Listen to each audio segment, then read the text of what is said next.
Assalamualaikum warahmatullahi wabarakatuh. Halo teman-teman, kembali lagi dengan saya Erna Widiawati dari Universitas Aisyah Yogyakarta dengan Prodi Administrasi Publik tahun 2020. Kali ini saya akan membahas tentang toharoh. Pertama-tama, apa itu toharoh? Toharoh menurut bahasa artinya bersih, sedangkan menurut istilah syarak toharoh adalah bersih dari hadas dan najis.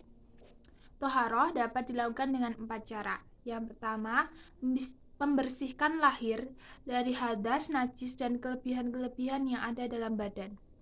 Yang kedua, membersihkan anggota badan dari dosa-dosa.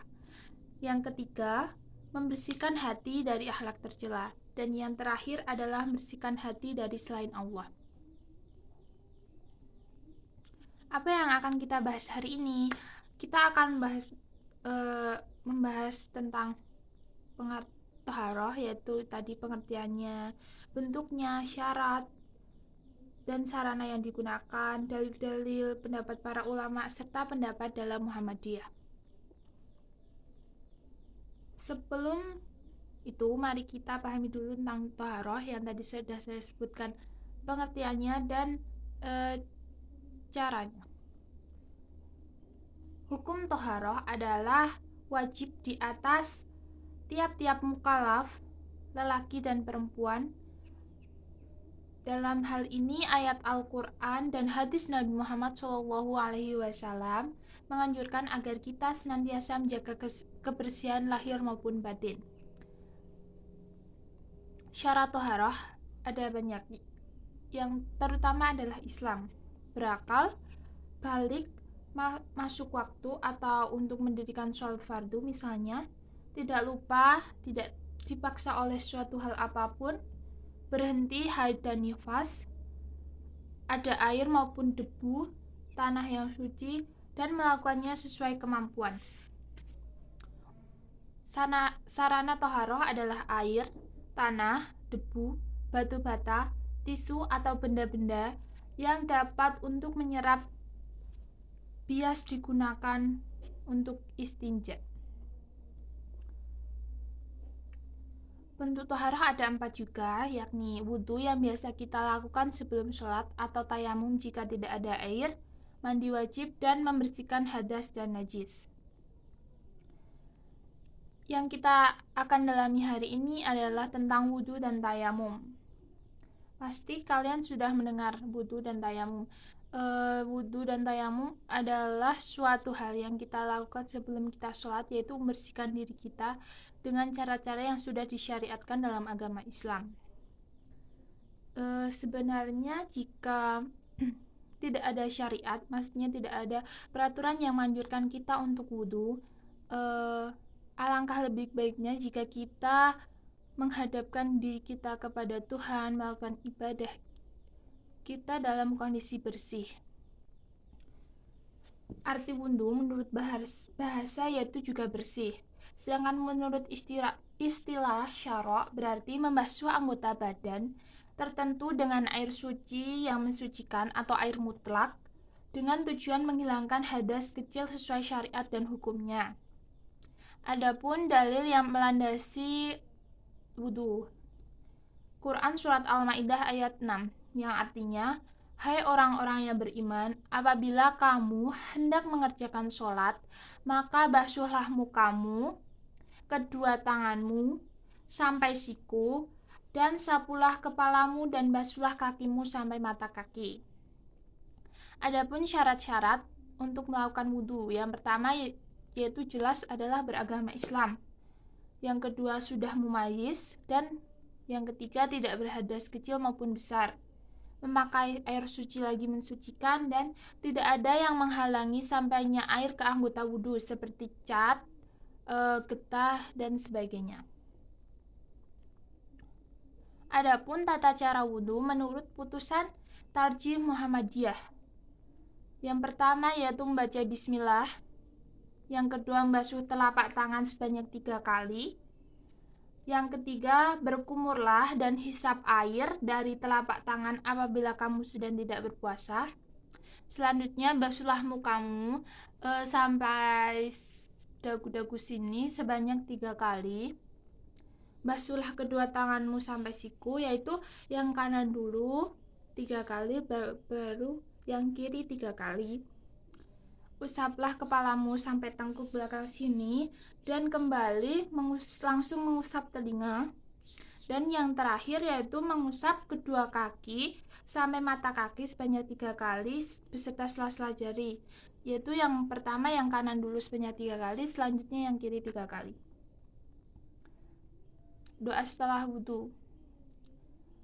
Doa setelah wudhu yaitu asyhadu alla ilaha illallah wahdahu la syarikalah wa asyhadu anna muhammadan abduhu wa rasuluh. Cukup sampai situ saja dalam ajaran Muhammadiyah.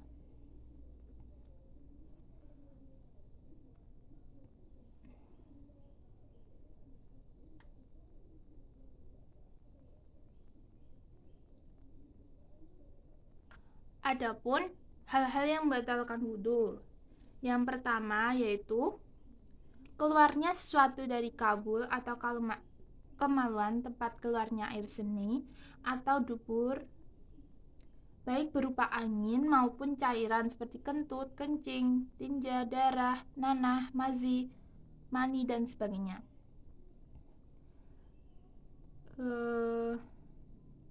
Hal ini dilandasi dalam Quran surat An-Nisa ayat 43 yang berarti atau kembali dari tempat buang air. Yang kedua yaitu bersentuhan kulit laki-laki dan perempuan tanpa batasan apapun seperti baju misalnya. Hal ini dilandasi dalam Quran surat An-Nisa juga ayat 43 yaitu atau kamu telah menyentuh perempuan. Hal yang membatalkan yang ketiga yaitu menyentuh kabul atau dubur dengan telapak tangan tanpa membatas apapun. Adapun sabda Nabi Muhammad SAW yang berarti dari Ummu Habibah, ia berkata, saya telah mendengar Rasulullah SAW bersabda, barang siapa menyentuh kemaluannya, hendaklah berwudu. Dari hadis riwayat Ibnu Majah dan disahkan oleh Ahmad. Hal yang keempat yaitu tidur dengan nyenyak, dan yang terakhir adalah hilang akal.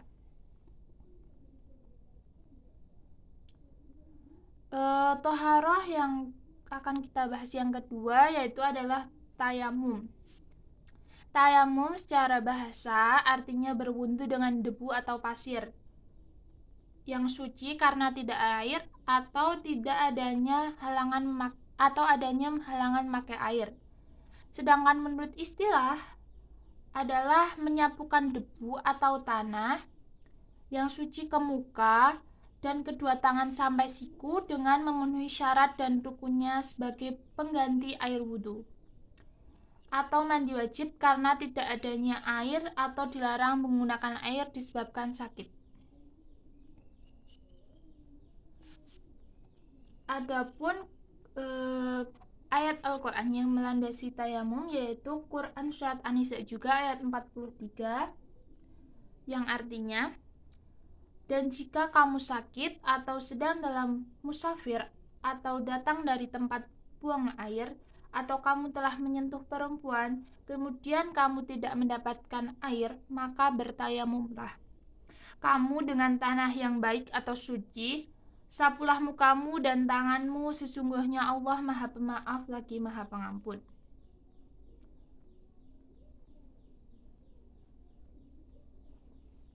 Adapun syarat tayamum yaitu yang pertama ada sebab yang memperbolehkan mengganti wudhu atau mandi wajib tersebut dengan tayamum. Sudah masuk waktu sholat, kita sudah berusaha mencari air namun tidak menemukannya, menghilangkan najis dari tubuh, dan menggunakan tanah atau debu yang suci.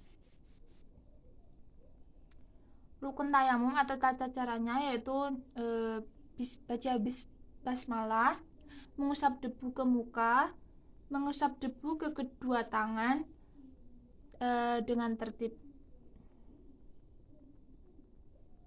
Adapun hal-hal yang membatalkan tayamum, yaitu semua yang membatalkan wudhu juga membatalkan, seperti yang saya sebutkan di awal tadi, seperti keluarnya sesuatu dari dubur, bersentuhan dengan laki-laki atau perempuan tanpa pembatas, hilangnya akal, tidur dengan nyenyak, itu juga membatalkan tayamum. Atau keadaan seseorang melihat air yang suci mensucikan sebelum sholat, ya tentunya, dan murtad atau keluar dari agama Islam. Nah, aduh, seharusnya di awal tadi ya, nggak apa-apa ya. Adapun pengertian toharoh menurut ulama Hanafiyah.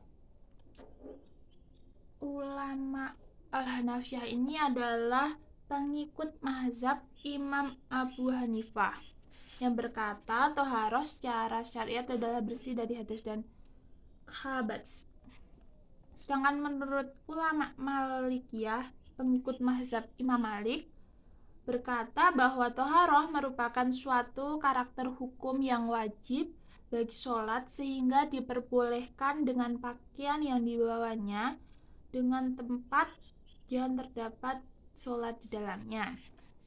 Yang ketiga, menurut ulama Syafi'iyah, pengikut mazhab Imam Syafi'i, ada dua makna ditetapkannya toharoh secara syarat. Yang pertama yaitu maknanya suatu pekerjaan yang menjadikan sholat itu sah, dan yang kedua mengangkat hadas dan menghapus najis.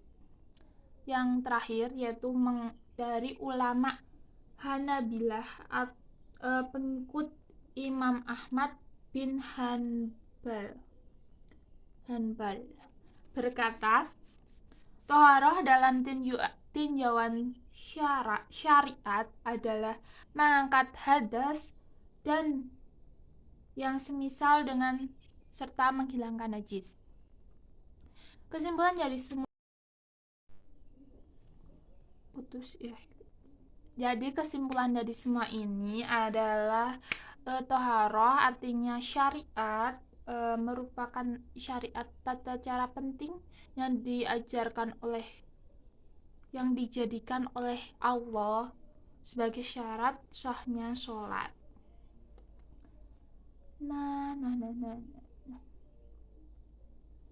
Menurut saya sendiri, toharoh itu sangat penting. Kita aja dulu sewaktu sekolah pasti dinanyakan tadi mandi atau enggak ya. Apalagi kita jika bertemu Allah melakukan ibadah, sebaiknya kita itu dalam keadaan bersih, suci, rapi. Jadi kita harus melakukan toharoh tadi. Ya tentunya dengan tata cara yang sudah dituntunkan oleh Rasulullah SAW.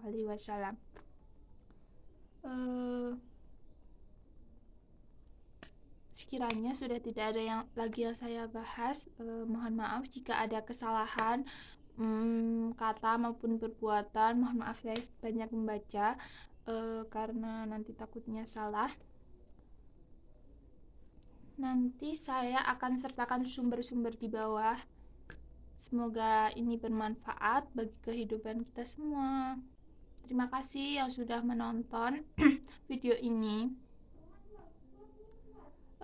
Sekian dari saya. Jazakumullah. Billahi taufiq wal hidayah. Wassalamualaikum warahmatullahi wabarakatuh. Bye bye. Jangan lupa like, comment, subscribe channel saya. Bye bye.